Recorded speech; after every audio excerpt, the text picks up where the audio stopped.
In the name of God, most merciful, ever merciful, may God's peace and blessings be upon His holy Prophet Muhammad and the purified members of his household and progeny. Allahumma salli ala Muhammad wa ali Muhammad. Assalamu alaikum wa rahmatullahi wa barakatuh. And welcome once again to our series, Life, the Islamic Answer. We were discussing the merits, the ranks, the positions, the favors of the teacher and scholar in Islam. And we had reached a point where we were discussing mainly the rank of this person in the afterlife. And we said that this is where we see the reality of things that are perhaps hidden in this world, not always taking the shape, the form, the appearance that they're supposed to have, because this is not a world of reality, this is a world of appearances.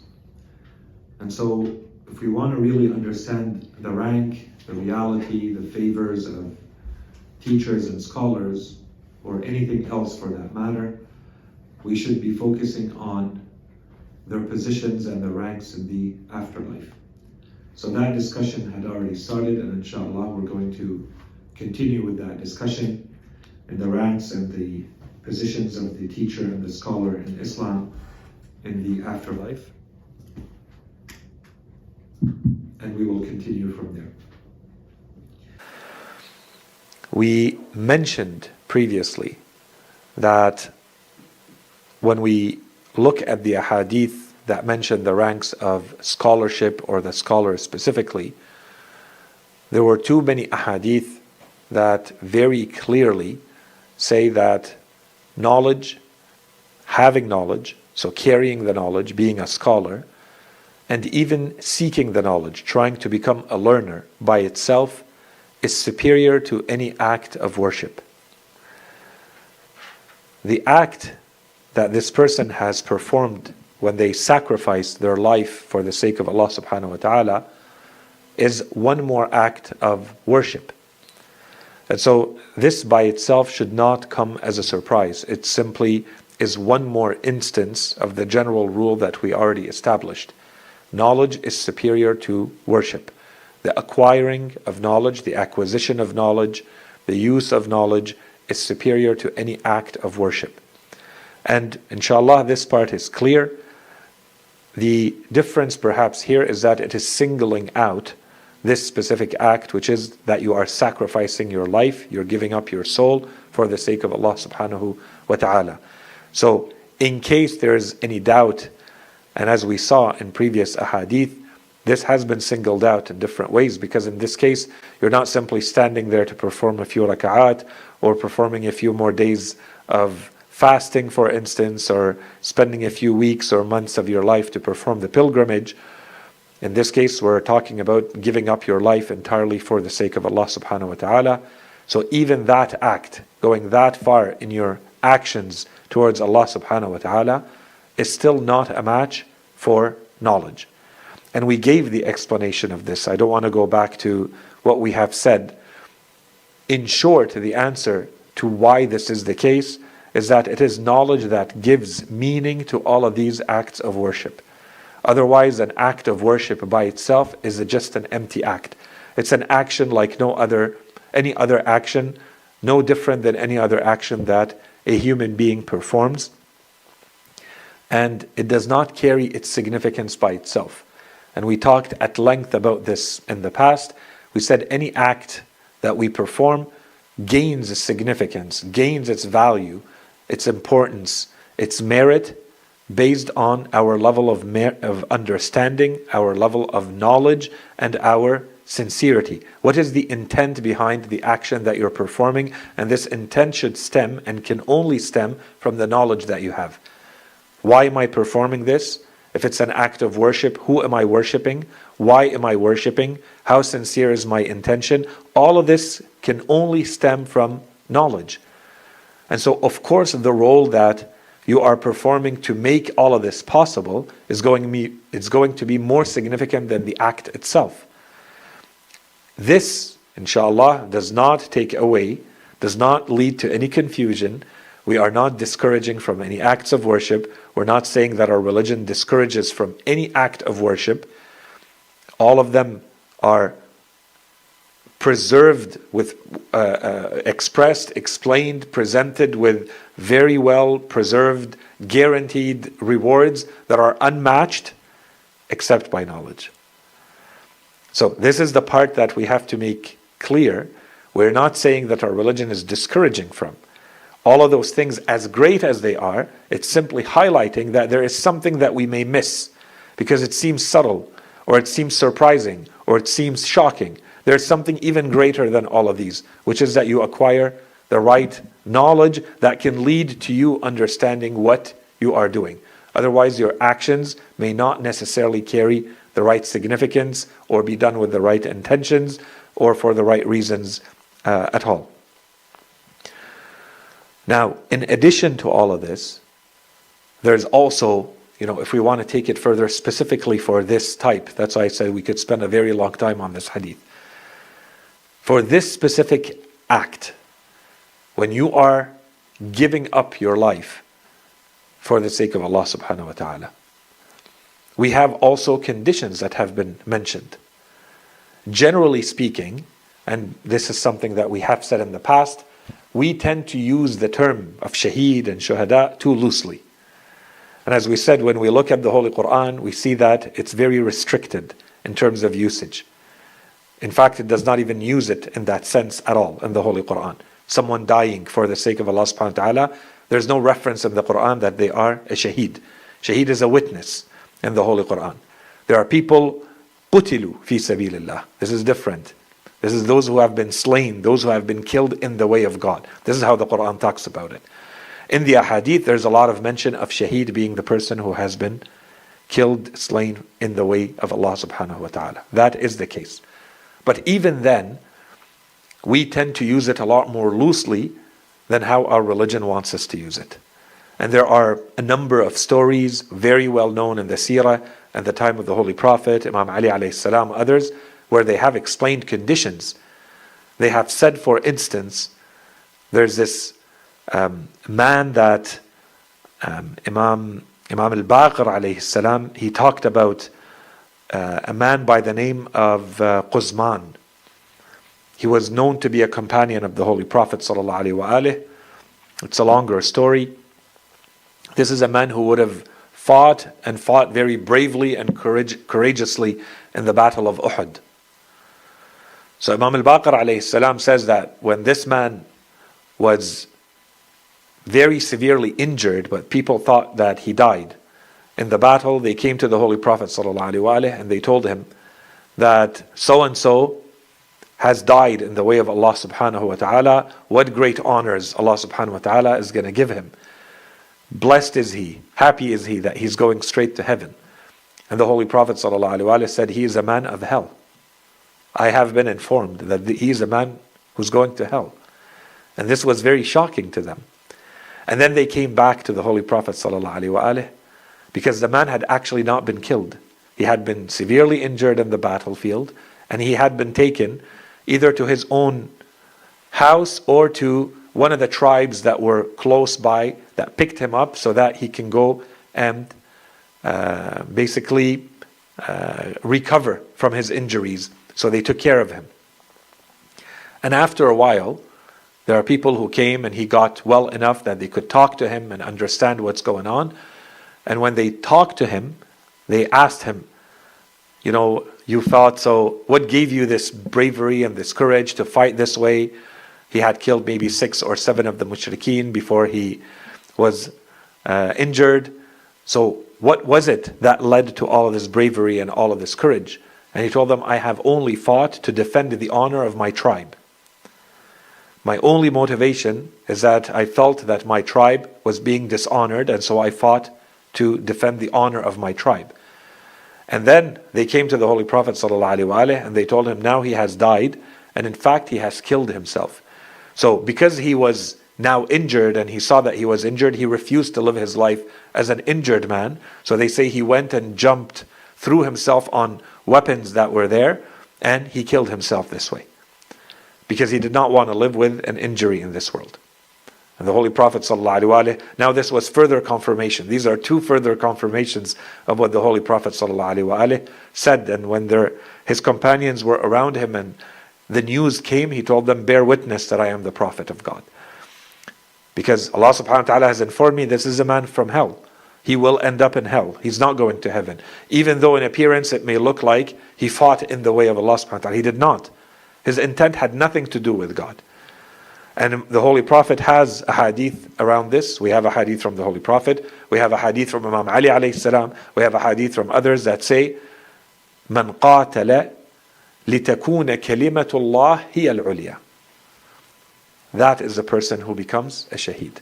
The one who fights so that the word of God, and this has multiple meanings, the word of God is superior. That La ilaha illallah is superior, that the instructions, the teachings, the religion of Allah subhanahu wa ta'ala, you're fighting for Allah, truly for the sake of God. Not, for instance, in this case, for your tribe. Or as the Arabs of Jahiliyyah used to do, and we have many ahadith around this from multiple of our imams, numerous of our imams that talk about this. If you travel so that you put your hand on a piece of land, or that you're able to get some of the wealth of this world, then this is your reward. And that's it. Don't expect anything from Allah subhanahu wa ta'ala. What is the intent behind your action? What are you trying to do? Where is God in the equation? If it's entirely for God, then to that extent, yes, this is an act for Allah subhanahu wa ta'ala. And Allah accepts all of this, and you are truly the shaheed that is talked about. But where does this come from? What would make you go this far and do what you're doing and know that you're doing it for the sake of God? Knowledge. That you're doing this with the right knowledge that provides the right intent. Therefore, the hadith says, when the blood of the martyrs is going to be put on the scale against the ink of the scholars, the ink of the scholars will weigh more heavily. And again, it's an image, but it's a very telling image, very powerful image. You would think that there's nothing that weighs more than the blood, that has more significance. But that blood acquired its significance because of the knowledge that was behind it, that was feeding it. The next hadith, again, talking about the ranks, the positions of the scholars in the afterlife. Here we want to talk about one more way of seeing how scholars, because we started a couple of times now in some of the ahadith, we encountered ahadith that talk about ways in which scholars are similar to prophets. Here's yet another one. So this hadith, and I believe the next one, I don't know if I have two, I only kept two of the ahadith, and we'll see other ones that directly talk about the same thing a little bit later. The topic of intercession. Intercession is one of the distinctions of prophets in the afterlife. And so when you see someone being given the same ability, the same power, the same rank, the same favor, you know that this is one more way. There's something similar between what they're doing, so that Allah subhanahu wa ta'ala allows them to perform a similar role. The first hadith from Imam al-Sadiq alayhi salam, he says, إِذَا كَانَ يَوْمُ الْقِيَامَةِ بعث الله عز وجل العالم والعابد فإذا وقف بين يدي الله عز وجل قيل للعابد انطلق إلى الجنة وقيل للعالم قف تشفع للناس بحسن تأديبك لهم. So Imam Sadiq alayhi salam says, on the day of resurrection, God the Almighty will resurrect the scholar and the worshipper. So when they stand before God, it will be said to the worshipper, go to paradise. And it will be said to the scholar, stand here and intercede for the people through your good teaching or your training of them.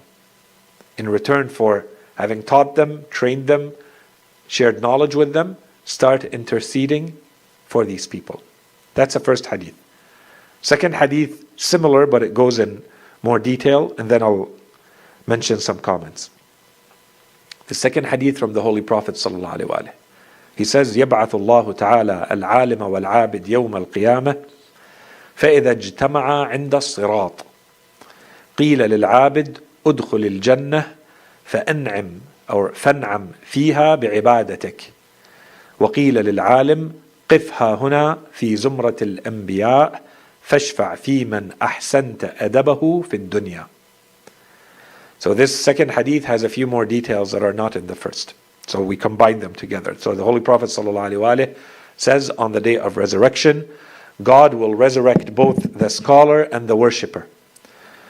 When they gather at the sirat, I'm going to come back to this word. It's the path or the way, the sirat, but I'm going to come back to it. It will be said to the worshipper, enter paradise and enjoy its blessings in return for your worship, in exchange for your worship. And it will be said to the scholar, stand here among the ranks of the prophets and intercede for those whose manners and behavior you improved in the world. So, a lot of comments to make about this hadith. So very quickly. The first one has to do with the fact that the hadith says they meet at the sirat. The same sirat that we mentioned in Surah Al-Fatiha. اهدنا الصراط المستقيم صراط الذين. In verses 6 and 7 of Surah Al-Fatiha. Generally speaking, the way we translate the sirat, we say that the sirat is the way or the path. Right? Guide us on or upon or towards, depending on how you interpret it, the straight path, the right way. Okay, and then the last verse of Surah Al-Fatiha adds more detail. If we look at this sirat through the narrations, we see that perhaps it's not necessarily that the word is translated wrong, but when we say that it's simply a path or a way, it may not be giving us the full meaning of what the sirat is. The descriptions that we have in the narrations, and even in the many of the verses of the Holy Quran, goes beyond simply imagining the sirat as a straight path, a straight way upon which we want to walk. Some of the narrations, I'm going to skip over the verses of the Quran. The Holy Quran talks about the sirat, by my counting, over 40 times. So each one of these verses, we can bring them together, put them together, and it's going to tell us a whole lot about what the sirat is and how to understand it. Inshallah, we'll leave that for another day. Okay? And they corroborate what we find in the narrations. So it's not like sometimes there are notions, especially with regards to everything that happens after death, from the moment of death onwards, because that becomes a hidden world for us, right? And so we can only rely on what religion says. And we have many, many narrations, and some of these narrations talk about topics that are not addressed in detail in the Holy Quran. And so there are people who want to reject those very quickly because they say, well, these are narrations and who knows if they're authentic or not, and they want to reject the entire topic.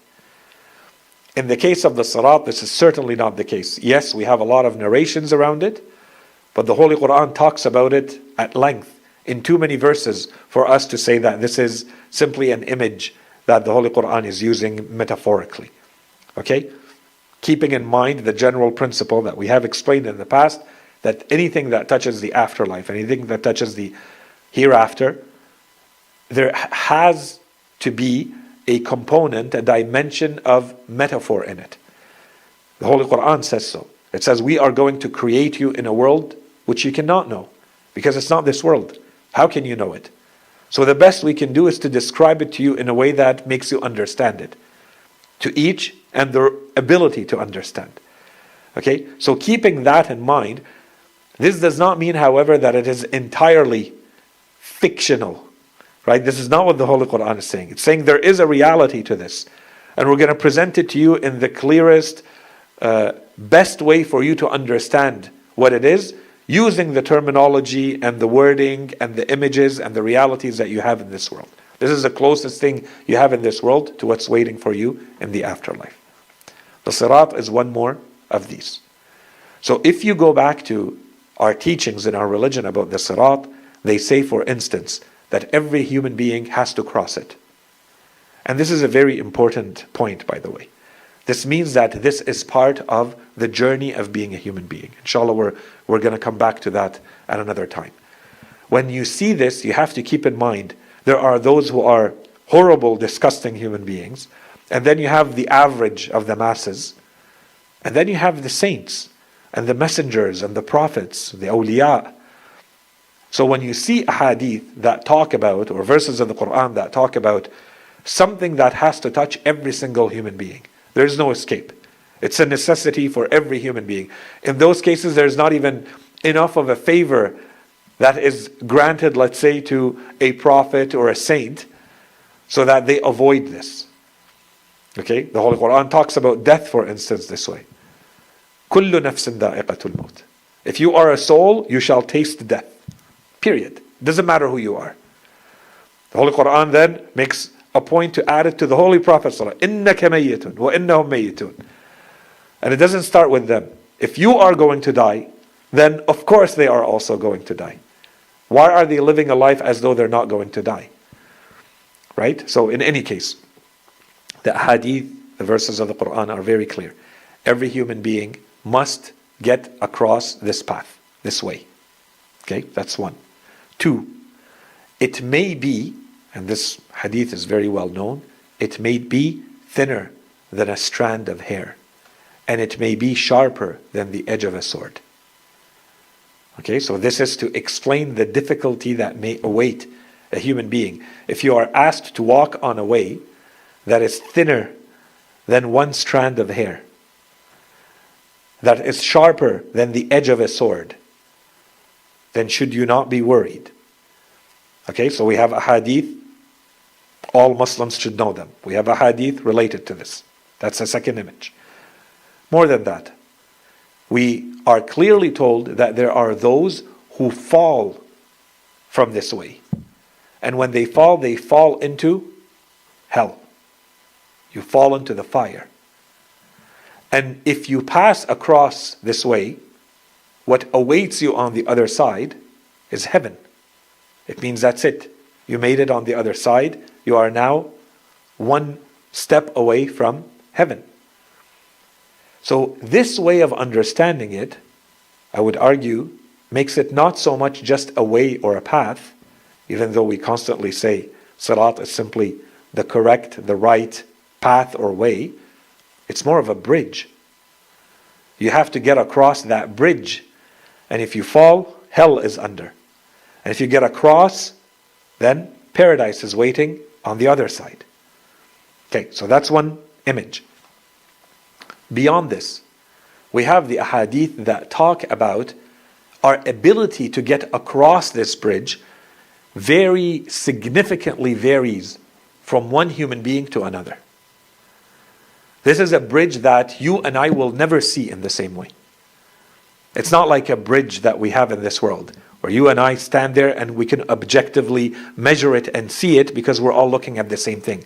What you see and what I see are going to be very different. And your ability to cross it and my ability to cross it are going to be significantly different, based on your belief and your knowledge, based on your actions. This is going to be a very different path. How wide or narrow it's going to be depends on your actions. It's as though what you are doing in this world is building that bridge for yourself in the afterlife. The more actions you put in, the more comfortable your crossing is going to be. And the faster that crossing is going to be.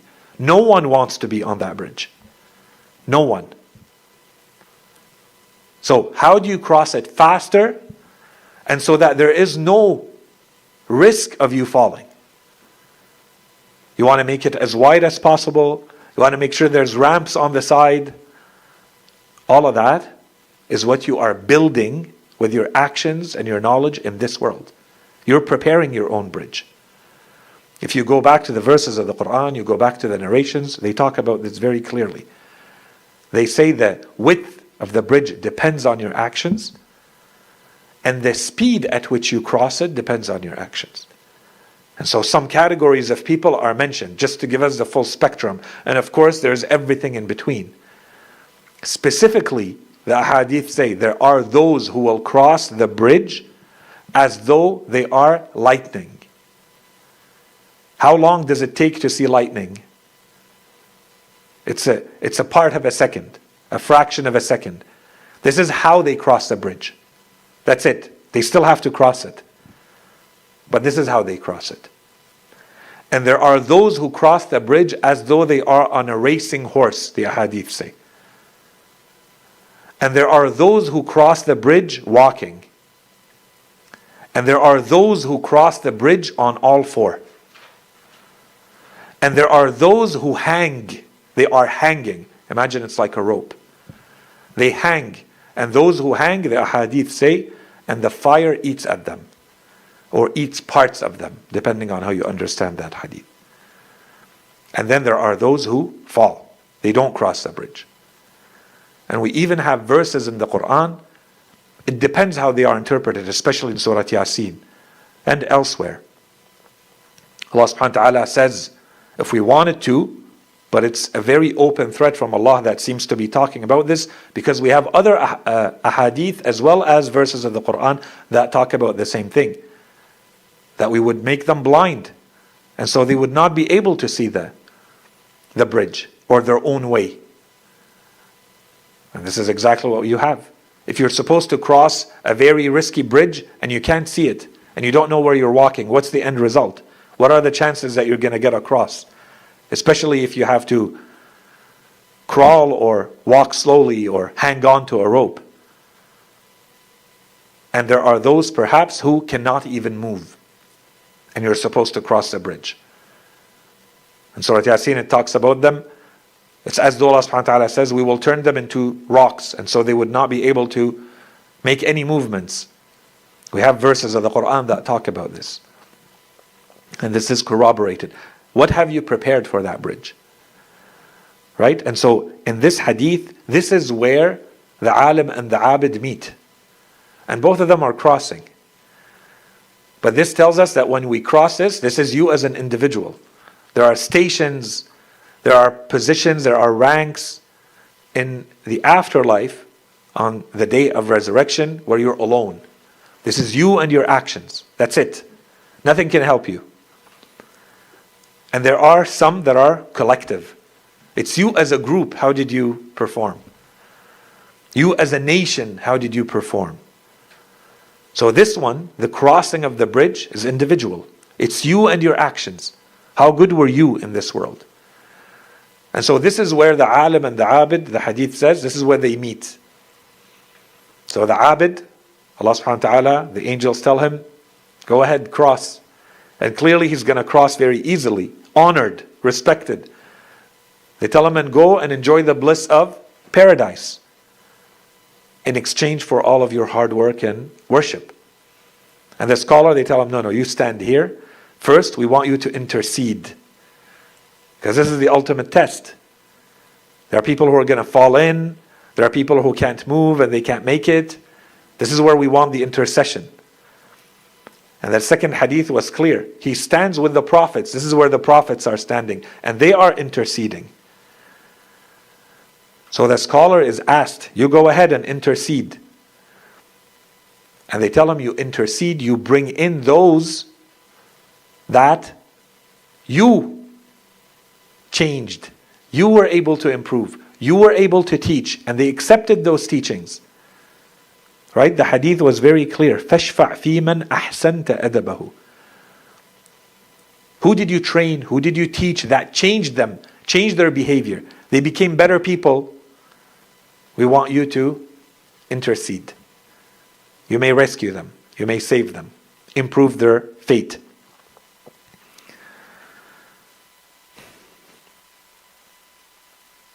Around the whole notion of sirat, of course, if you go back to, we have many hadith related to this. There's a lot that we can say around it, but if you go to Ahlul Bayt alayhim as-salam, they are unanimous in that the sirat, in some hadith, it's just one word. As-sirat huwa Ali, is Imam Ali alayhi salam. Al-Sirat, in other words, is your knowledge and belief in wilayah. That you accept to take this version of religion from this man, from Ali. These narrations come to us from the Imams themselves. They don't even say us. The Imams say, the Sirat is Ali. And these ahadith that are specific from the Imams, not about any Imam or the Imam of your time or Ahl al-Bayt in general, these ahadith show us the rank of Imam Ali alayhi salam. I would say even for them, the Sirat is Ali alayhi salam. Okay, so that's a whole discussion that we leave to another time. Here the link with the prophets, inshallah, is clear. We saw it in multiple ahadith, and this one is, again, they are raised, their ahadith said physically, they come back, they are resurrected along with the prophets. They are similar in rewards, as we saw in other ahadith, in distinctions and merits, and intercession, clearly in this hadith, is one more distinction of prophethood. And these people are granted this distinction specifically. One more way that brings you closer to prophethood. Third, the distinction in rank, once again, between the worshipper and the scholar. Very clear. 4, the intercession is not a free-for-all. The intercession is reflective of your own work in this world. Yes, this is a great honor in the afterlife, and I want to come back to this point. It is a great honor, but a great honor resulting from your work. You learned. What did you do with the knowledge? So your intercession is not to everyone. It's to those who were able to benefit from your knowledge. You were able to change them, to change their behavior, to change their beliefs. Okay, so therefore the link with action, inshallah, is very clear, keeping in mind what we said before in other ahadith, that this can be direct or indirect. You might teach people, and those people become greats, and you teach 10 people, but one of them teaches 1,000,000.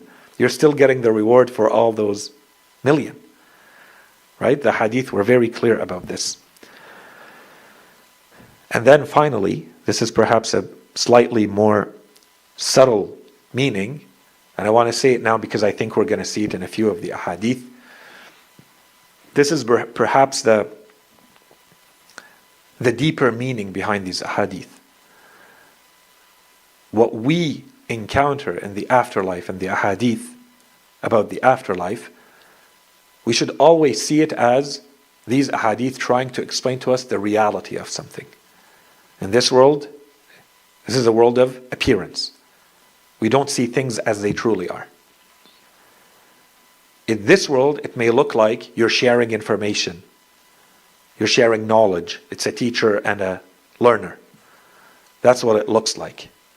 What is really happening, though, is that you are saving people from hell. If you're doing a good job, you're taking them away from hell, you're protecting them from hell, and making sure that they reach heaven. And so these ahadith, this is what they're saying. This is the idea of the intercession. And I'm going to come back to this point a little bit later. So why does Allah subhanahu wa ta'ala do it this way? Allah subhanahu wa ta'ala could have said, okay, you benefited from so-and-so action, from so-and-so belief, so-and-so helped you, welcome to paradise. No, it has to go through this scene, so that the honor of this person is recognized. Allah subhanahu wa ta'ala wants to make sure that in this world, people did not realize what this person was doing. They sacrificed and they worked hard and they became a scholar and they had sincere intentions. All of that is not really clear in this world. It may be the case, it may not be the case. World of appearances. The reality, the truth of it will only show in the afterlife. So Allah subhanahu wa ta'ala wants all of this to be very clear in the afterlife. And so He has to make it this way so that those that you benefited from, they come to the forefront. And we can really see who benefited from whom, who learned from whom, who influenced whom. And we're going to see a lot of ahadith related to this. This is one of them. So keep this in mind. This is intentional. There's a whole scene, there's a whole image that is being described. And it helps us a lot in understanding the roles, the realities, things that are perhaps hidden in our world. From Imam al-Askari alayhi salam, next hadith, Imam al-Askari alayhi salam from Imam al-Rida alayhi salam. Imam al-Askari says that Imam al-Rida says, يقال للعابد يوم القيامة نعم الرجل كنت همتك ذات نفسك وكفيت مؤونتك فادخل الجنة.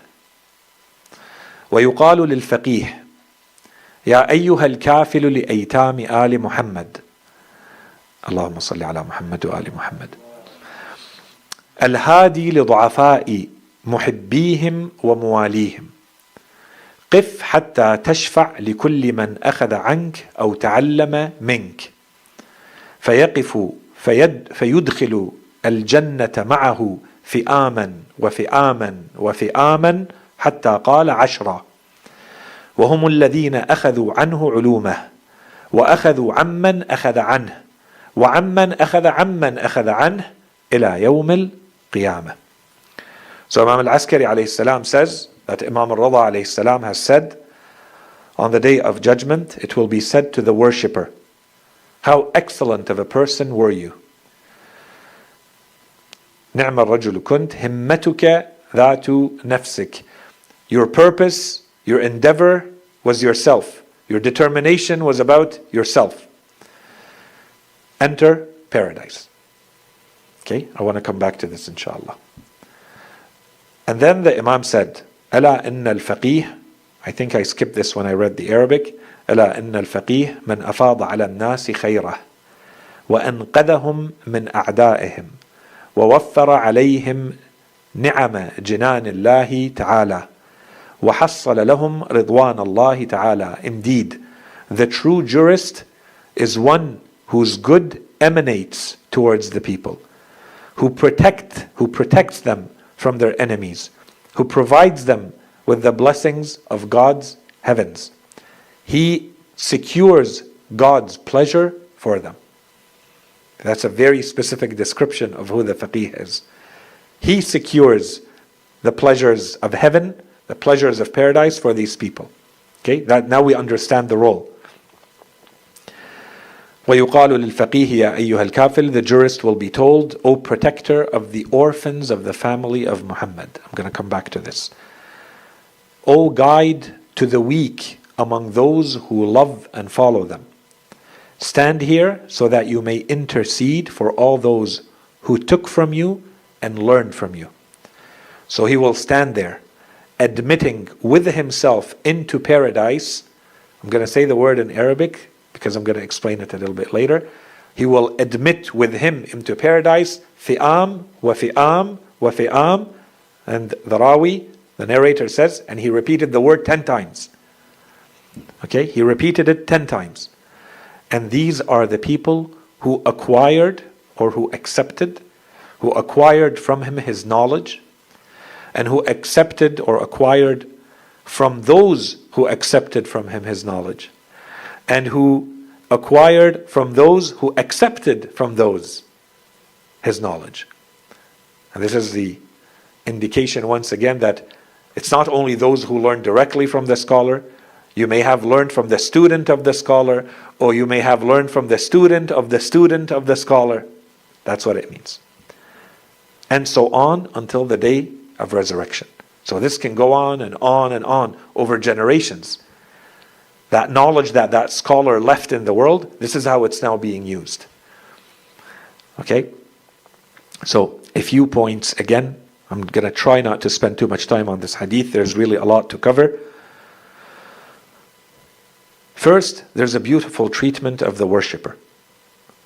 So right away from the beginning of the hadith, يُقَالُ لِلْعَابِدِ يَوْمَ الْقِيَامَةِ نِعْمَ الرَّجُلُ كُنْتَ.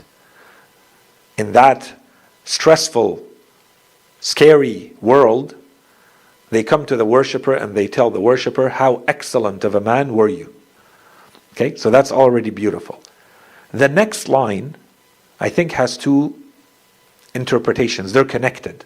But if we want to be precise, there's two different interpretations, and each of them is a huge lesson. A very important trait of who this worshipper is. The line is himmatuka dhatu nafsik, which can mean two things. Either it means your concern, your preoccupation, your energy was about yourself. And this is in a positive way. It means that you were not concerned, you were not distracted, you were not worried about anyone else. You understood the point of this world. You were focused on yourself. You were focused on the right thing. You put all of your determination and your endeavor and your plans. Al-himmah is your endeavor. What do you aspire to? Where do you put your energy to achieve your goal? That nafsik was all about yourself, your soul, saving your soul, improving yourself. All of your energy was there. He's being praised for this. This is how they're praising him. This is very important. And this, to me, by itself, this is a sign of the worshipper and a sign of success. This person made it. The ultimate test, the afterlife. They made it. Or we say, they're telling him, himmatuka dhatu nafsik. Your energy came from within. Either we say your energy was about, your motivation, your determination, your drive was about yourself, or from within yourself. And that's why I said it is both. But there's two lessons here that we can draw from this. The Arabic allows for both. But if we want to translate it into English, it has these two meanings. Your energy, your determination, your drive was about yourself or from within yourself. No one needed to constantly come back and remind you and push you and pull you and scare you, and there's a carrot and there's a stick and it came from within. You understood and you moved based on your own self-discipline, self-determination. You did what you had to do, and it came from inside you. Okay, so he's being praised for this. And to me, there are two important lessons here for all of us from those two interpretations of those lines, those three words. And I would say both are very simple and both are very hard. Sometimes we think that simple things are easy. Simple things can be the hardest. Secondly, it talks about the true jurist. The hadith in Arabic said, Ala inna al-faqih. Truly, the scholar is, or if we want to be very literal in how we translate this, we would say truly, the scholar is only the one who meets this description. Man afada ala nasi khaira. The one who emanates his good to the people. So it's not just about how much knowledge you carry. That does not make you a faqih. This might be making you a faqih in this world. It doesn't make you a faqih in the afterlife. To have that rank in the afterlife is how much did you emanate, how much did you use that to spread good in the world with the knowledge that you had. And then the hadith continued, وَأَنْقَذَهُمْ مِنْ أَعْدَائِهِمْ. You are saving, you are protecting, you are defending people against their enemies. So this is not physical, of course. This is a scholar. This is someone who's doing this with minds, with hearts. وَفَوَّرَ عَلَيْهِمْ نِعَمَ جِنَانِ اللَّهِ. The one who makes it easy for them to benefit from the blessings of the gardens or the paradise of God. You make that way a shortcut for them. You make it easy for them to benefit from the blessings of paradise. And وَحَصَّلَ لَهُمْ رِضْوَانَ اللَّهِ. The person who secures, who guarantees for them the pleasure of God, the satisfaction of God. This is the true faqih, according to this narration. Very important.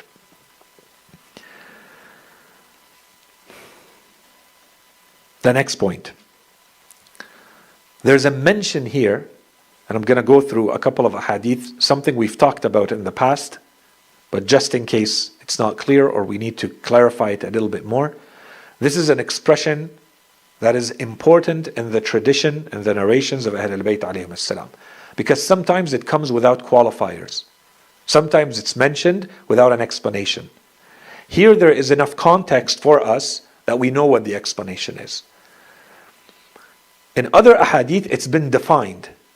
And this is, by the way, one of the most important ways to recognize the scholar. Ahlul Bayt tell us. This is not, me coming up with theories. Ahlul Bayt tell us that the way to know that this is truly one of our scholars, you will recognize them by their ability to recognize ma'arid kalamina or lahna kalamina. They know the multiple meanings behind what we say. Ahlul Bayt have a very special way of talking. You have to know what they mean with the words they use. When they say that this is an orphan or one of our orphans, they don't mean this is someone who doesn't have a father or a father and a mother. There's another meaning to it. Here it's very clear because of the context. We have a hadith that they don't mention that context. But we have other ahadith that defined those terms. So you have to have all of those in mind when you read the hadith. You know what they mean by this word. So who is the orphan? We're going to read a couple of them just to make it clear. Next, we define the orphan.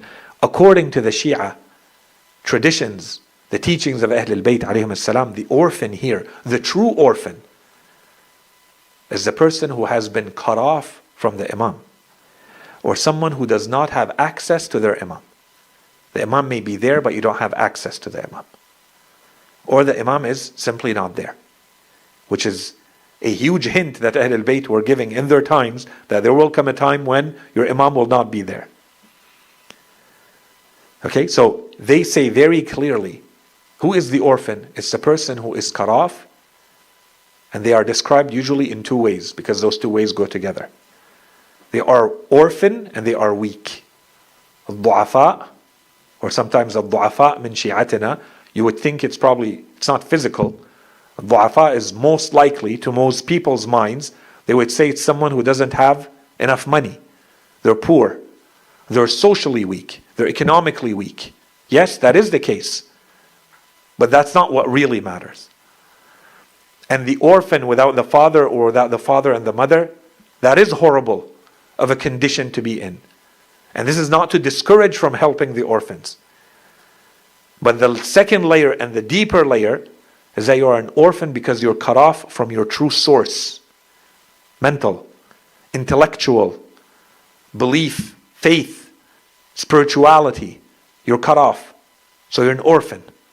You have no one to sustain you and to keep you alive, as we'll see in other ahadith. To keep you alive. To live without that link to Ahlul Bayt and their teachings is not to be alive in that sense. The one who sustains them, the one who keeps them, upholds them, maintains them. This is what the hadith is going to say. So in the philosophy or in the teachings of Ahlul Bayt alayhim as-salam, this is going to be the role of the scholar. I understand that I am now like an orphan or someone who is weak, and I need that connection. It has to come to me through the person who best represents the teachings of the Imam, the scholar.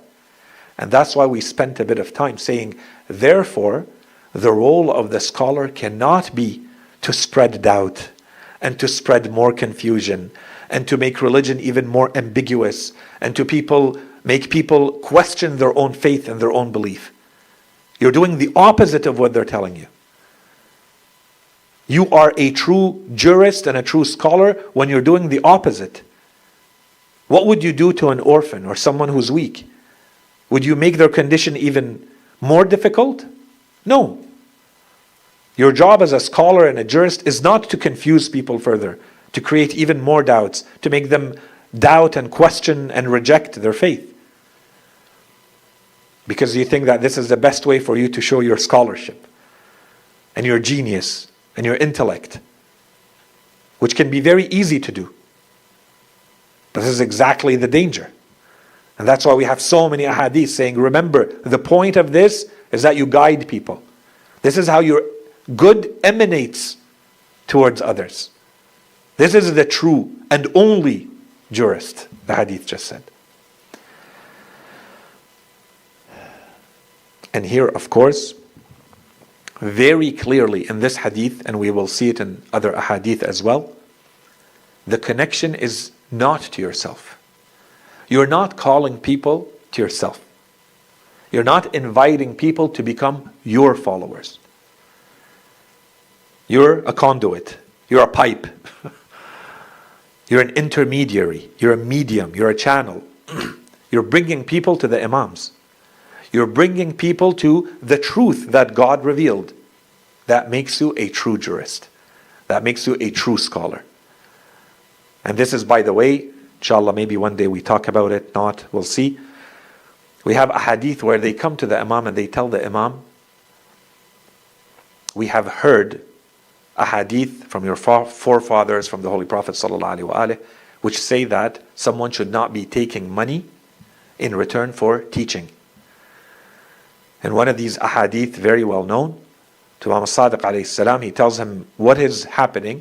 They say, well, some of your followers, some of your students, some of your Shia actually do this.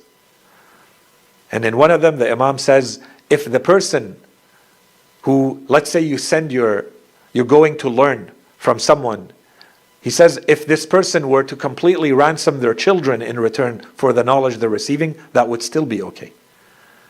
It's not about the money you receive or not. So in that specific hadith, the Imam says, this hadith is about those who either are spreading lies or calling people to themselves. They are making themselves imams. They're creating another source of truth.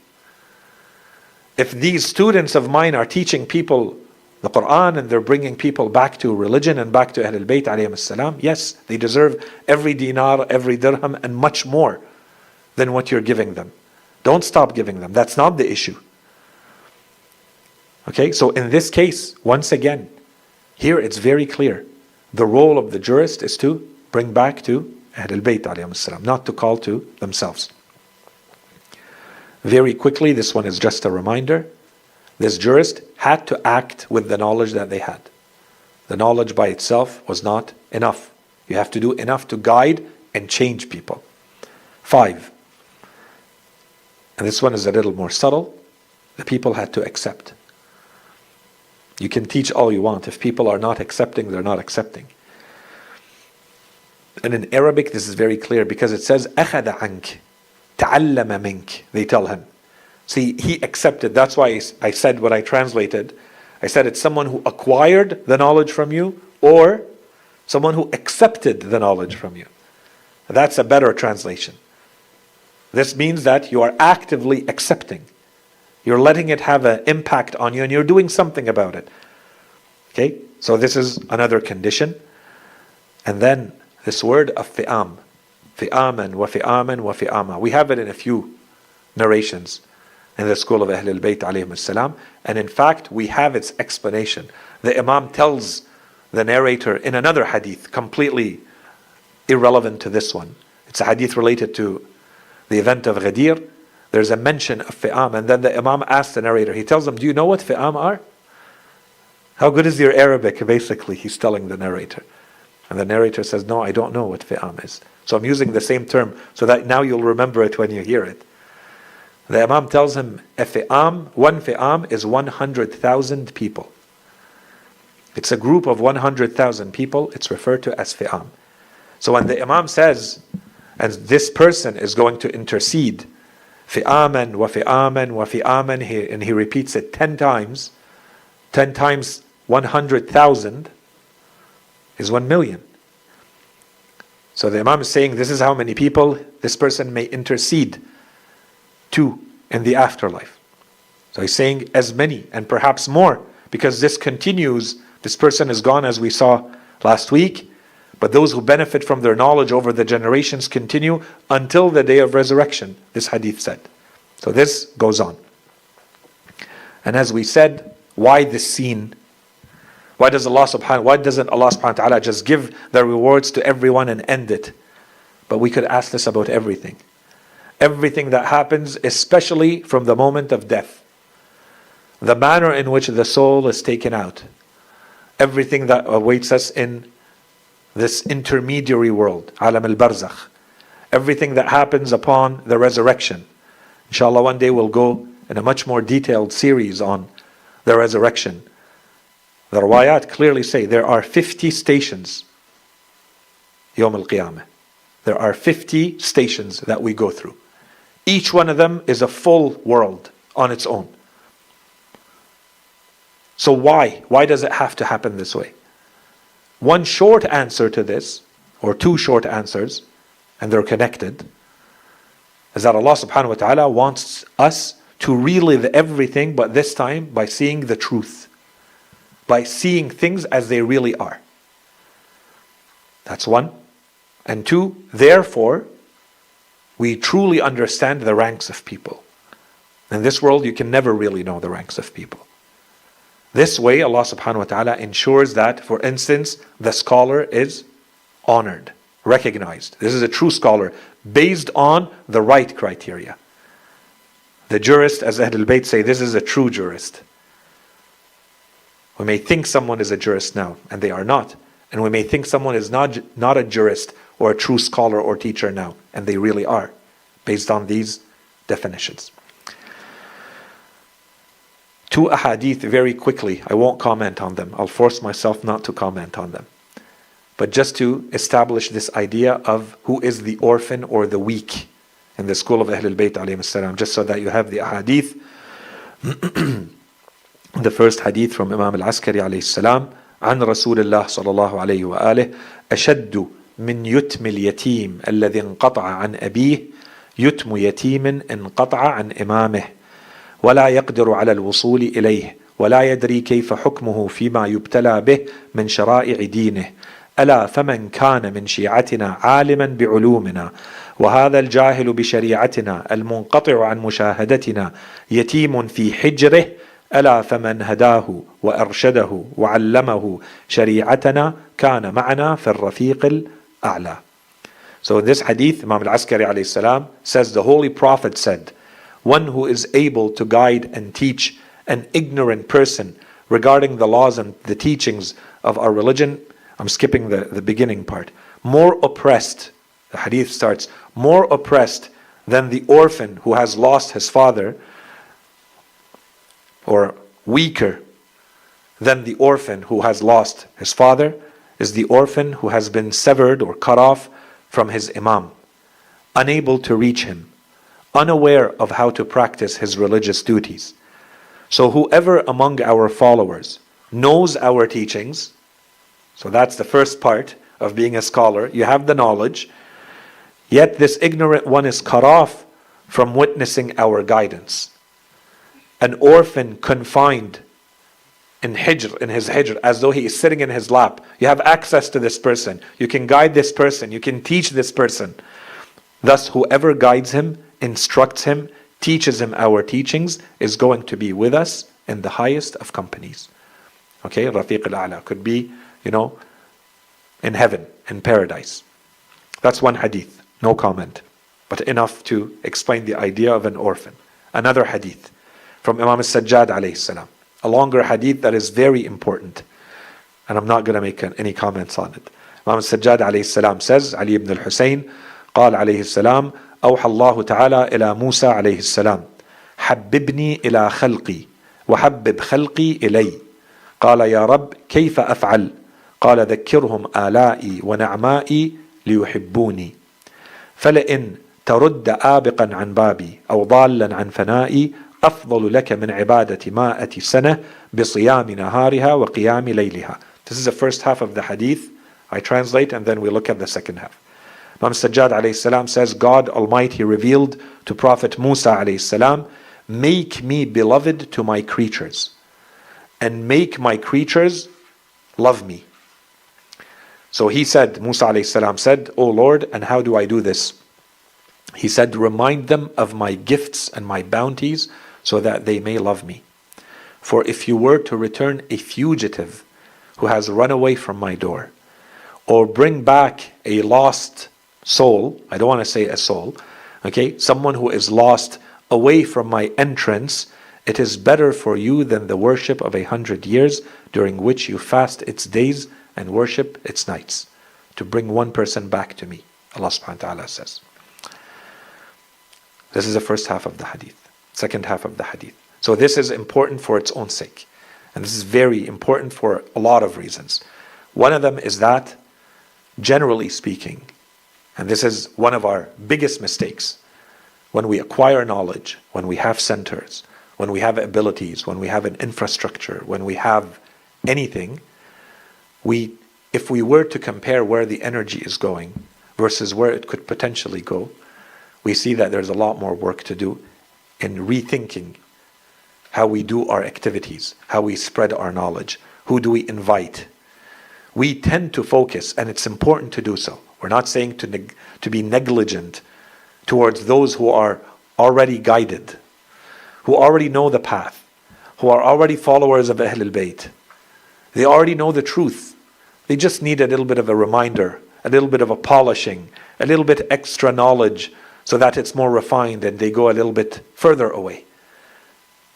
But this description that we just saw in this hadith does not always match these people. These people are usually already pretty good. They're in okay shape, inshallah. And they will stay in an okay shape. These people are already guided. They don't need a lot of pushing and pulling. And I'm not sure that when we read the hadith, when you see the hadith say, you bring back someone who is a lost soul back to me, or you find a fugitive who has run away from my door, that this is a person that comes to our mind. The good Shi'i, who may be sometimes negligent about his prayers, or he may commit a sin here and there. We all need the reminders, of course. But you wouldn't describe this person as being the lost soul. And so we see that our energy, our knowledge, is not spent bringing the lost souls back to God, where we could do a lot more. Allah subhanahu wa ta'ala is telling Musa alayhi salam, go out of your way to find those people and bring them back to me. Each one of them is better for you than 100 years of pure worship, to bring me back one lost soul. Okay, so this is the first part of the hadith that I said I would not comment on. The second part of the hadith. قال موسى عليه السلام قال موسى عليه السلام ومن هذا العبد الآبق منك قال العاصي المتمرد. So he's asking for more clarification.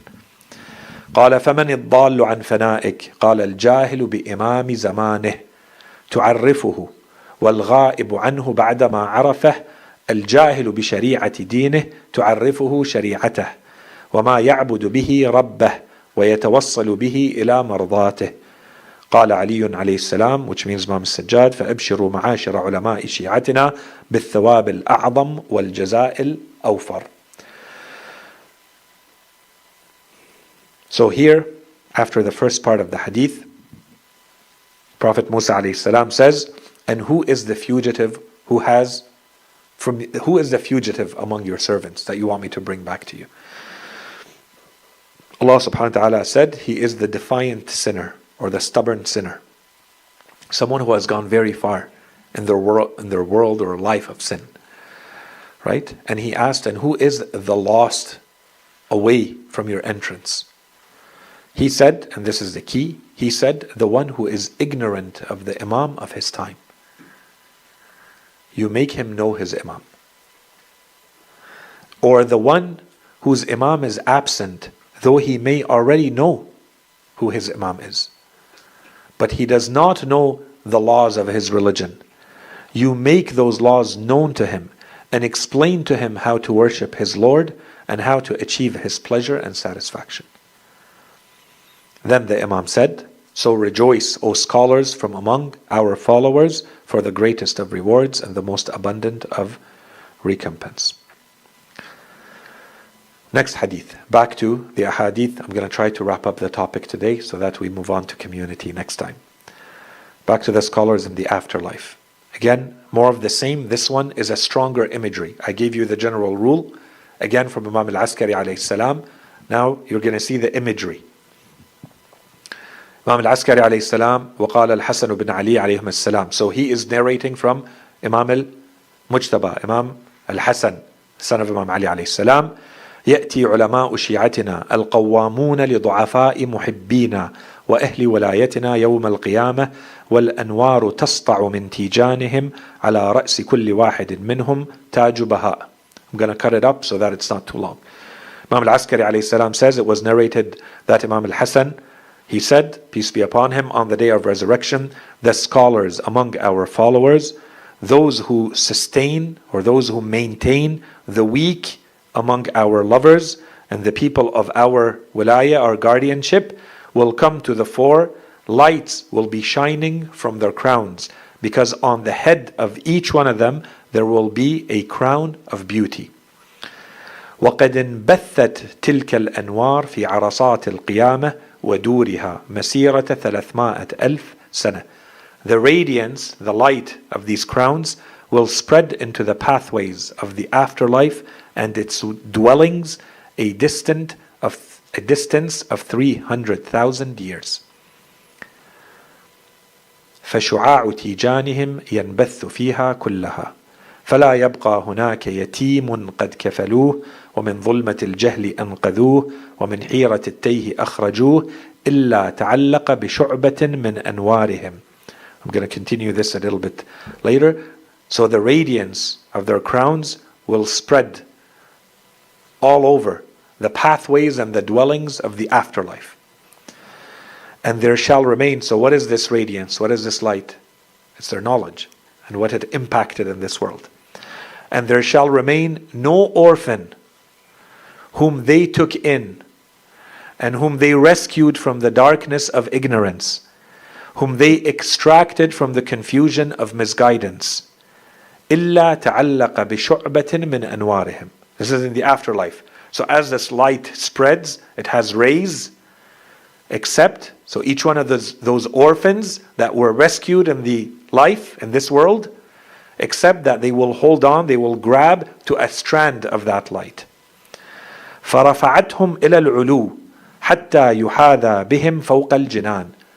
And these rays, these strands of light, will raise them high until they reach the edges over paradise.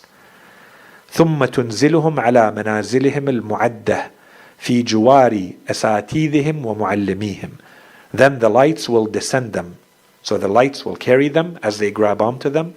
They will raise them and they will descend them into the ranks or into the positions that were prepared for them, beside their teachers and their trainers.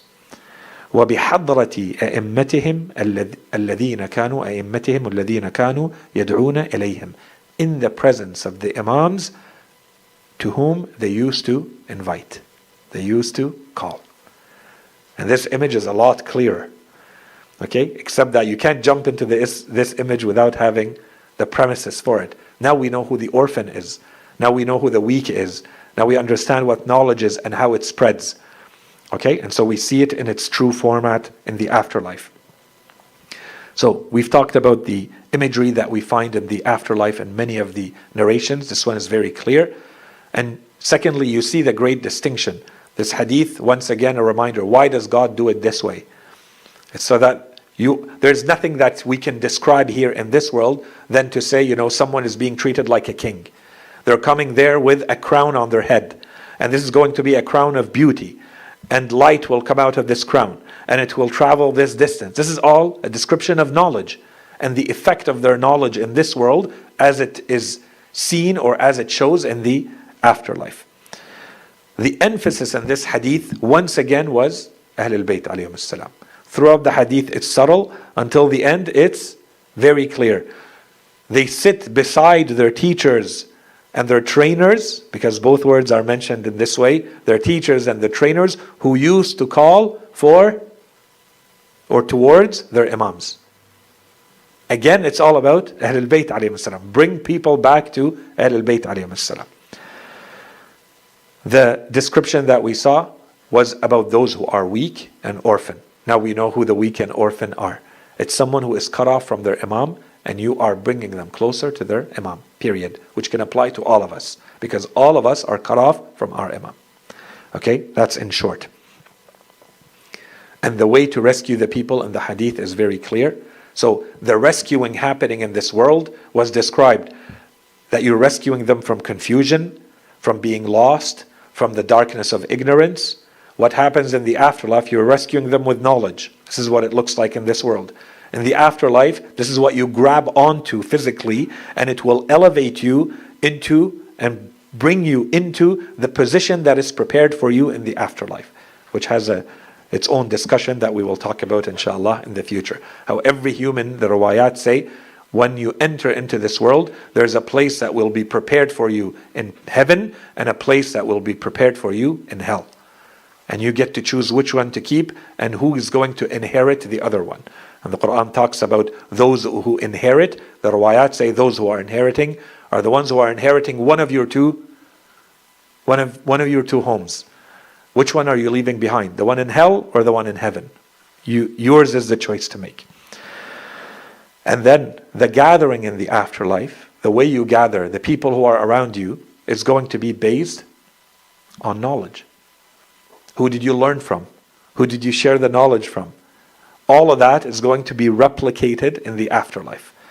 Okay? So you are gathered with your own sources of knowledge, who are themselves gathered with their own sources of knowledge, and so on and so forth. And here the merits for the role of the scholar is that they were able to spread knowledge, not just to acquire knowledge, to spread knowledge, to spread guidance. And that's why I think the hadith makes a point to say, to use these terms. It doesn't say just scholars. It says those who train. أساتيدهم ومعلميهم. It specifically distinguishes them for this role, that they are imparting and knowledge and training people, changing lives, which guides people to heaven through the teachings of Ahlul Bayt alayhim as-salam. Last hadith. I'll stop with this one. From Imam al-Hasan al-Askari alayhi salam, and I insist on this hadith because we're going through al-Ayyam al-Fatimiyya from Fatimah al-Zahra alayhi salam. This hadith is about Fatimah al-Zahra.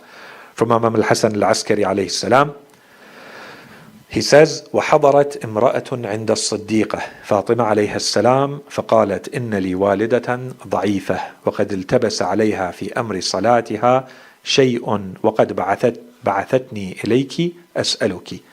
So there's a woman, Imam al-Askar alayhi salam says, a woman came to the truthful one, Fatimah al-Zahra, peace be upon her, and she said, I have a weak mother who has become confused about some matters regarding her prayers. So she has sent me to ask you about them. فسألت فأجابتها عن ذلك ثم ثنت فأجابتها ثم ثلثت إلى أن عشرت فأجابت ثم خجلت من الكثرة وقالت لا أشق عليك يا بنت رسول الله. So she asked her question, Fatimah al-Zahra alayhi salam answered. She asked a second question and a third, and she went on asking 10 questions. And Fatimah al-Zahra alayhi salam answering each one of the questions. And then she felt embarrassed for asking too many questions, and so she said, I do not want to burden you, O daughter of the Messenger of God. فقالت فاطمة عليه السلام هاتي سلي عما بدا لك. Go ahead, ask as you please. أرأيت من الذي يصعد يوما إلى سطح بحمل ثقيل وكراه 100,000 دينار أيثقل عليه. So she tells her, imagine. The reason why I tell you go on and ask as you please, for imagine. If you saw someone who has to carry a heavy load to the roof of their house, but the load was 100,000 dinar, would he consider that to be too heavy of a load to carry, too heavy of a burden to carry? No, because they're happy with that load. Who doesn't want 100,000 dinar? It may seem heavy, but no one will pay attention to how heavy it is because of how much money it is. So she tells her, imagine if you saw someone who has to carry a heavy load to the roof, but that load was 100,000 dinar.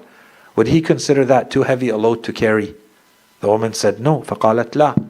فقالت أكريت أنا لكل مسألة بأكثر ما بين الثرى إلى العرش لؤلؤا فأحرى أن لا يثقل عليه. So she said, then for every question that I answer, I will have earned a greater load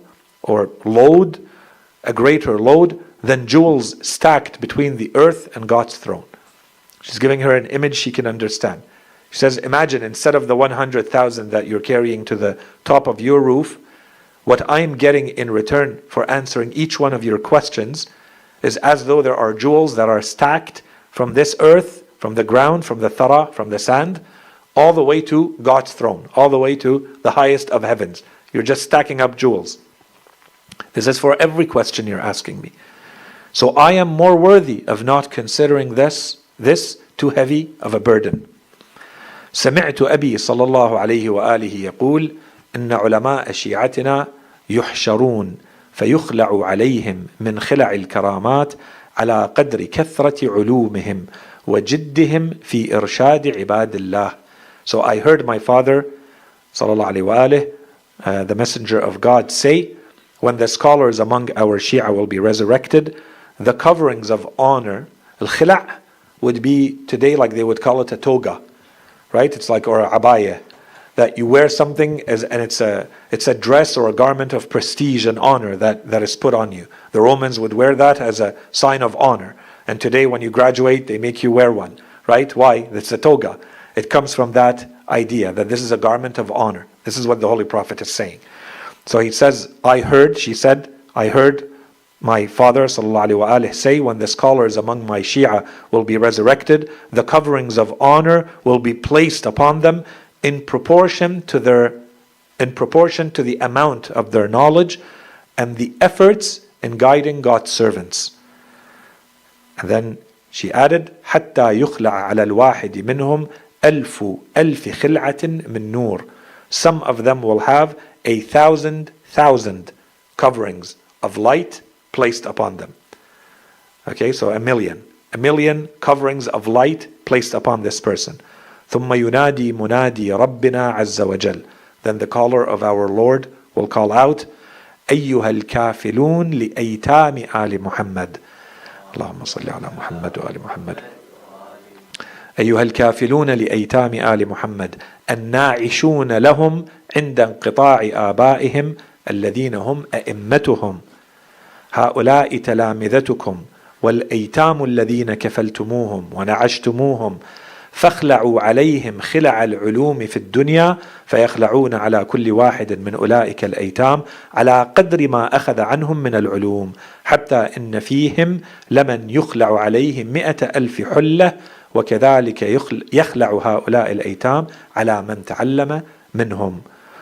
So, after these scholars have been covered with the coverings of light, up to 1,000,000 coverings of light, the hadith says, then the caller of our Lord will call out, O supporters or O sponsors of the orphans of Al-Muhammad, of the family of Muhammad. You see the recurrent theme? That's why we say, if you know the terminology of Ahlul Bayt, you will find yourself across all of the ahadith. They use the same terminology. Okay? O supporters of the orphans of the family of Muhammad, those who revived them when they were cut off from their fathers, who are their imams, the hadith says. Those who were cut off from their fathers, who are the true orphans? Yes, it's a horrible condition to be an orphan in general, but this is an orphan who was cut off from their imam. And so you came to, the hadith says, inti'ash is what? When there are people you go to the hospital, you're in a critical condition, they have to put you on life support today. This is the term we use. The hadith is saying, you who have provided the life support to these people. That's it. It's a weak orphan. Someone who is cut off. They have no way of staying alive. That's why I said earlier that the orphan is going to be someone who needs to be given life in this school of thought. Okay, so this hadith is very clear. أَيُّهَا الْكَافِلُونَ. Okay, so you maintain, you sponsor. Then it says, النَّاعِشُونَ لَهُمْ. Okay, you are the ones who give them life support. You have kept them alive when they were cut off from their fathers, who were or who are their imams. Those are your students, and the orphans whom you maintained, supported, and kept alive. Place on them the coverings of knowledge that you passed on them in the world. So we're going to replay the same tape. What did you do in the world? You gave them knowledge and they accepted it. We want you to do the same, but now it's not knowledge that you impart. You're going to put, to the extent knowledge that they took from you, you're going to place coverings of light upon them. So place on them the coverings of knowledge that you passed on to them in the world. So they will place upon each one of them as many coverings of light as knowledge they acquired from them, until some of them will receive 100,000 coverings of light.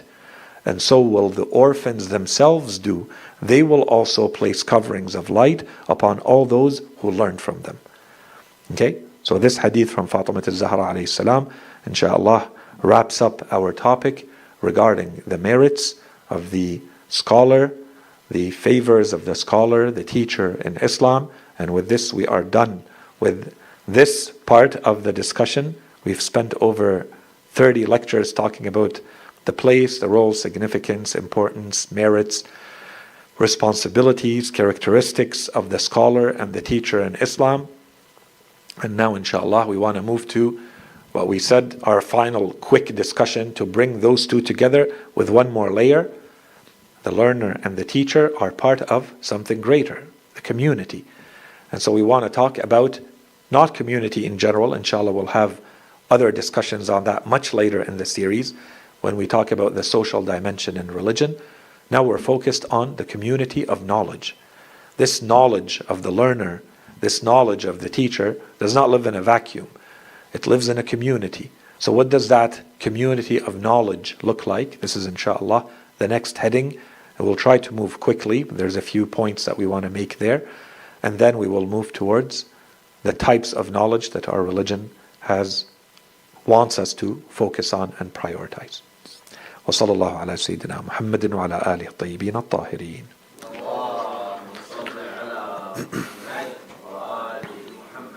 Questions, concerns, comments? تفضلوا. It's not directly linked to today's lecture, but in general to a scholar. I heard a story like a long time ago about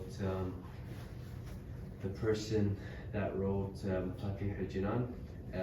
The book itself is not like one of a kind. Like there's a lot of book of Adiyah that are written by different scholars, but this one happens to be one of those books that are in everybody's house.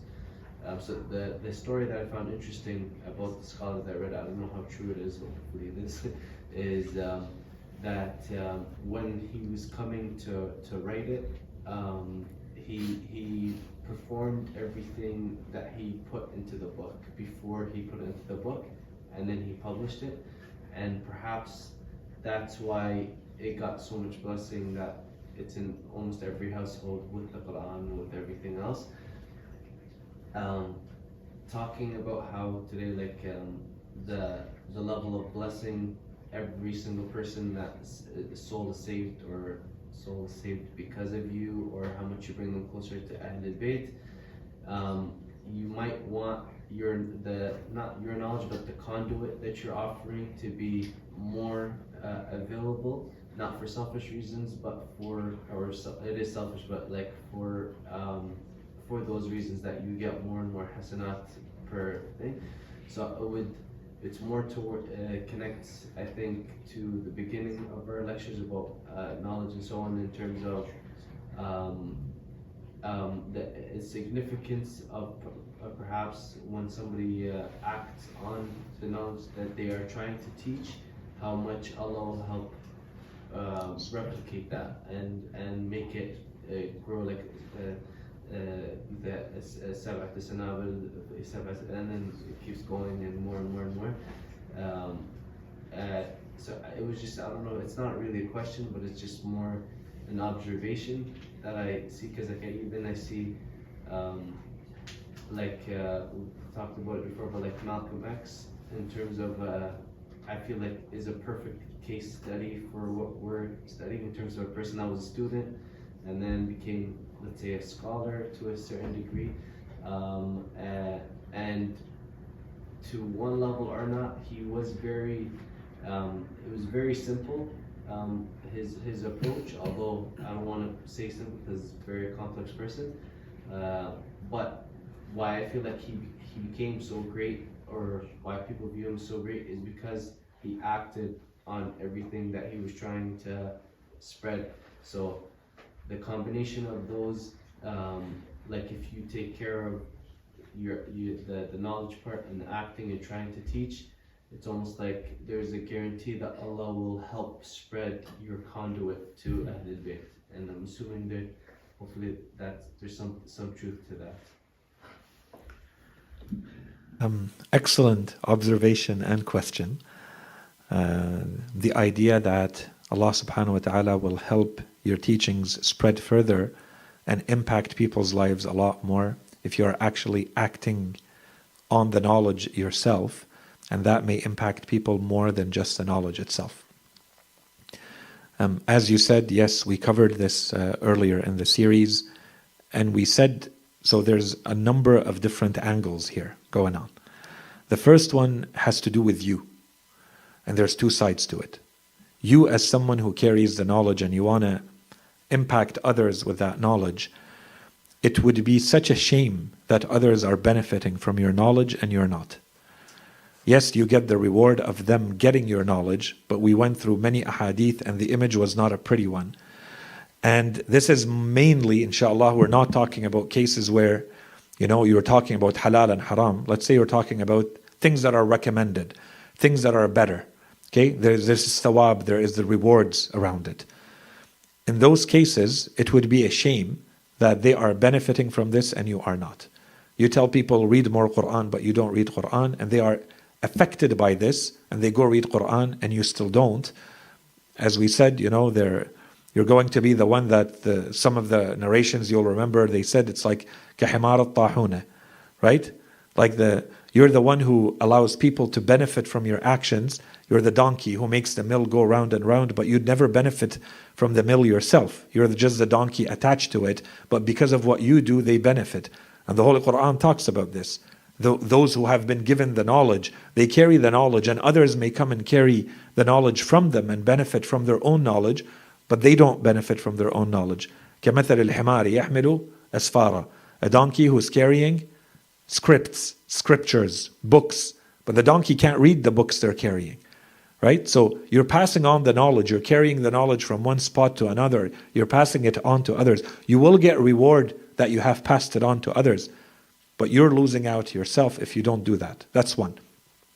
And as I said, inshallah, we're only talking about things that are recommended and discouraged versus things that are haram and halal. Because in that case, it's obligatory, and then I would very clearly say you're falling in nifaq. You're telling people pray and you don't pray. You're telling people fast and you don't fast. This is nifaq, right? Like this is outright going contrary to something that Allah says you must do and you do not.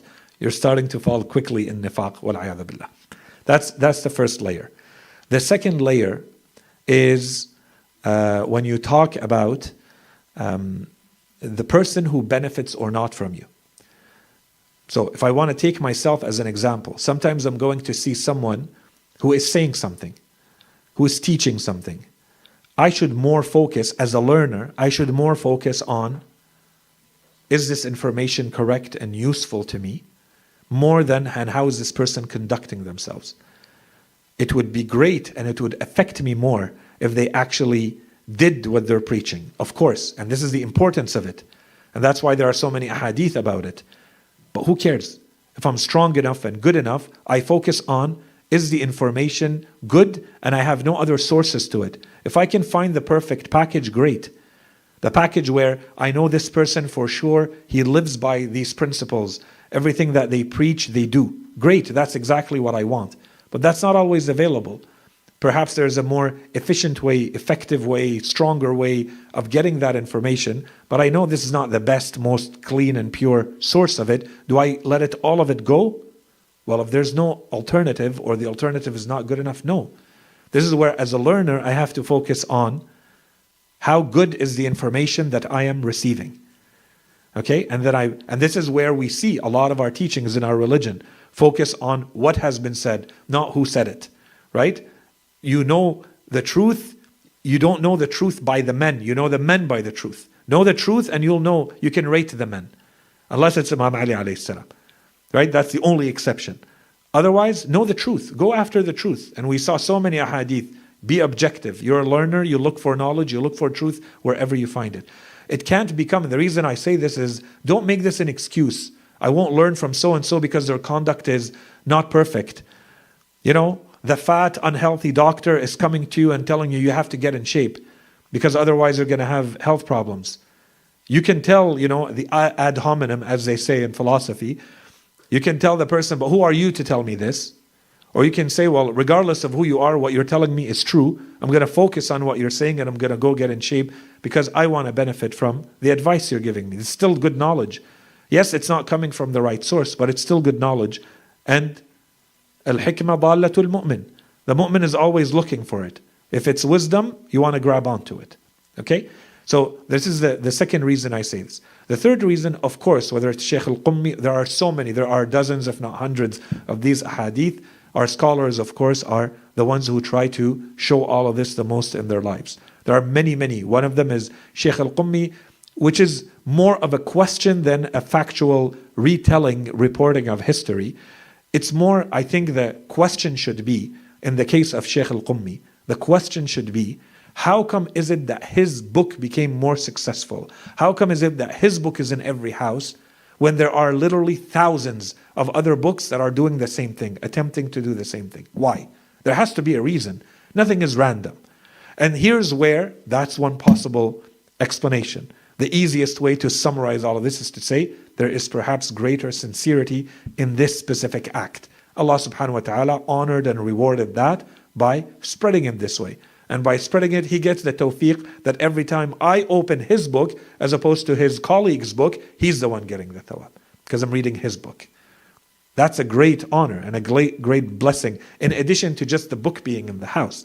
It's that now his reward is getting exponentially multiplied when every other scholar has the same book or a very similar book and no one is reading those. Why? Okay? Perhaps it's the level of sincerity. And he was known to have a great level of sincerity. And we have many, many of these stories in akhlaq. It's well known. Like this becomes a very, difficult topic because it's scary. And I've talked about this in the past. Can you actually teach or preach or relay information when you know that you are deficient in it? You're not doing it as you should. And this to me is where it gets very tricky. If you're doing it in a way where you know deep down you don't believe in this, then you better keep your mouth shut. I will say it that way, period. Because this is hypocrisy.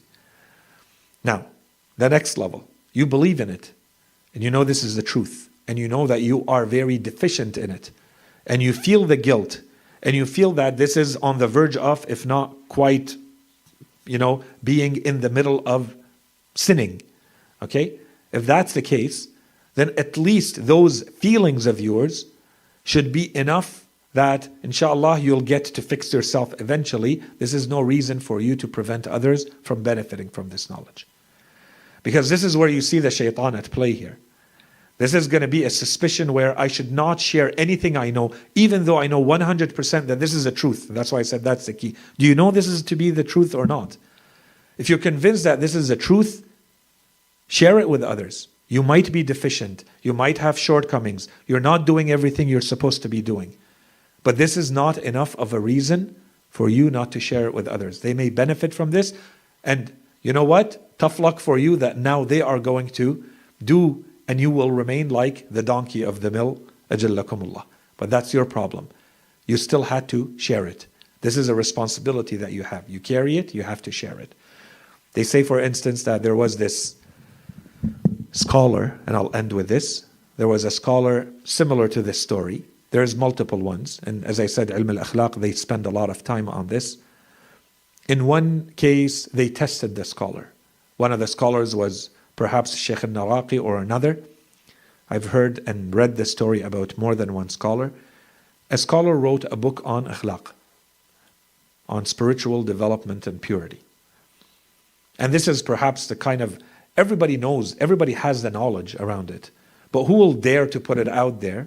Because if you're putting it out there, especially in that world of scholars, you're basically saying, I am a teacher of akhlaq, and you can learn from me. And all of them are supposed to be these amazing giants of spirituality. So who will dare? So the book comes out, it's all about spirituality.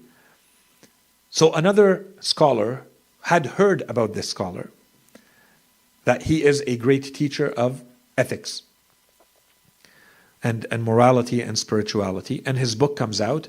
So he looks at the beginning of the book and he sees that the book is focused on patience. And he says, I'm going to go test him.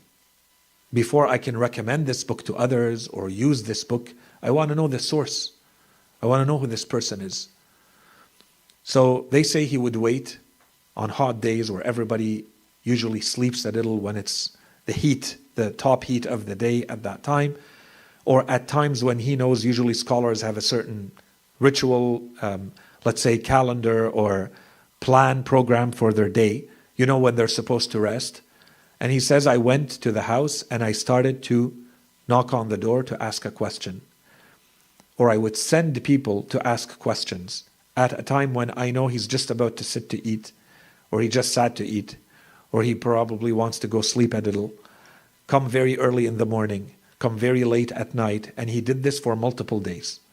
Just keep sending people at very random and annoying hours of the day. And then he himself went at the end. And he would ask every person, how did he treat you? Did he answer you? Did he answer you fully? How were his manners? Did he live by the teachings that he put in that book? And so at the end, he went himself. And 3 times in the same day, he went after the prayer. And he asked the same question. So I mean, you know, I already answered you. You came already and I answered you. And you asked me again the second time. And now you're coming a 3rd time and asking me the same question.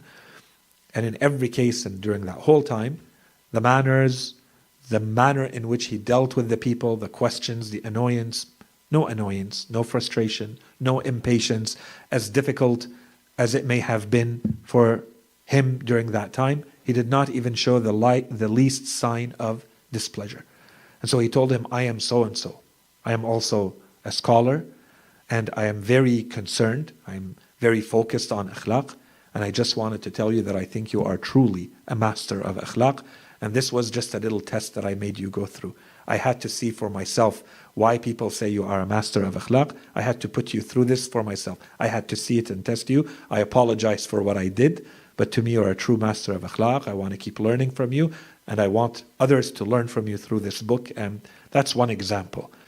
And of course, psychologically, spiritually, we believe that if you are actually acting based on the teachings that you are preaching, it will be a lot more effective.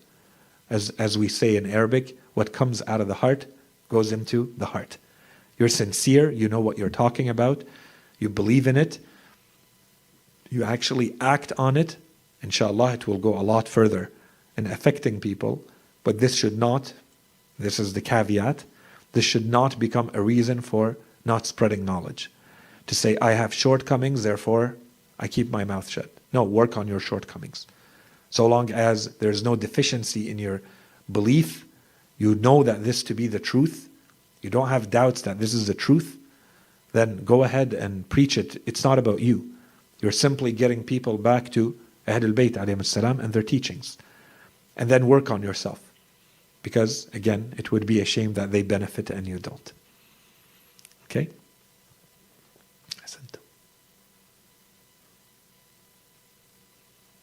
وصلى الله على سيدنا محمد وعلى آله الطيبين الطاهرين